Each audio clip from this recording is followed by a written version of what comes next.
കന്യപ്പാടിയിലെ പശുമോഷണ കേസിലെ 2 പ്രതികളെ വെതിയെടുക്ക പോലീസ് മംഗളൂരുവിൽ വെച്ച് അറസ്റ്റ് ചെയ്തു. മംഗളൂരു സ്വദേശികളായ റാസിഖ്, മുഹമ്മദ് ഇർബാസ് എന്നിവരാണ് പിടിയിലായത്. സിസിടിവി ദൃശ്യങ്ങൾ കേന്ദ്രീകരിച്ച് നടത്തിയ ശാസ്ത്രീയ അന്വേഷണത്തിലാണ് പ്രതികൾ കുടുങ്ങിയത്.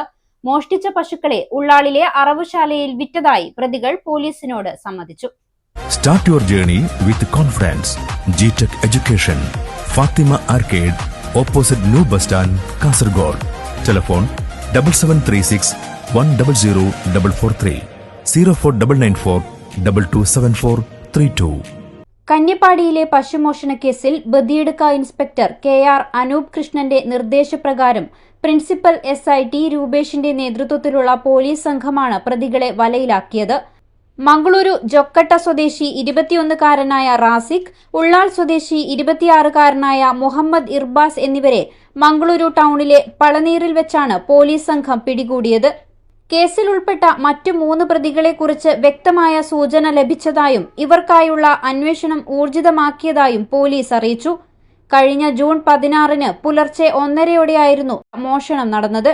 കന്യപ്പാടി റഹ്മത്ത് മൻസിലിലെ KM മുഹമ്മദിന്റെ വീടിന് മുന്നിലെ കടവരാന്തയിൽ കെട്ടിയിരുന്ന 30,000 രൂപ വില വരുന്ന 2 പശുക്കളെയാണ് പ്രതികൾ മോഷ്ടിച്ചത്. രാവിലെ പശുക്കളെ കാണാതായതിനെ തുടർന്ന് വീട്ടുകാർ CCTV ദൃശ്യങ്ങൾ പരിശോധിച്ചപ്പോഴാണ് പശുക്കളെ സൈലോ കാറിൽ കയറ്റി കൊണ്ടുപോകുന്ന ദൃശ്യം കണ്ടത്. ഉടൻ തന്നെ വീട്ടുകാർ ബദിയെടുക്ക പോലീസിൽ പരാതി നൽകുകയായിരുന്നു. തുടർന്ന് CCTV ദൃശ്യങ്ങളിൽ നിന്ന് ലഭിച്ച കാറിന്റെ നമ്പർ കേന്ദ്രീകരിച്ച് നടത്തിയ അന്വേഷണമാണ് പ്രതികളിലേക്ക് എത്തിയത്. പിടിയിലായ ഇവരെ വിശദമായി ചോദ്യം ചെയ്തപ്പോഴാണ് മോഷ്ടിച്ച പശുക്കളെ ഉള്ളാളിലെ ഒരു അറവുശാലയിൽ വിൽപ്പന നടത്തിയതായി പ്രതികൾ മൊഴി നൽകിയത്. മോഷണത്തിന് ഉപയോഗിച്ച കാറും പോലീസ് കസ്റ്റഡിയിലെടുത്തിട്ടുണ്ട്. അറസ്റ്റിലായ പ്രതികളെ കോടതിയിൽ ഹാജരാക്കി 14 ദിവസത്തേക്ക് റിമാൻഡ് ചെയ്തു.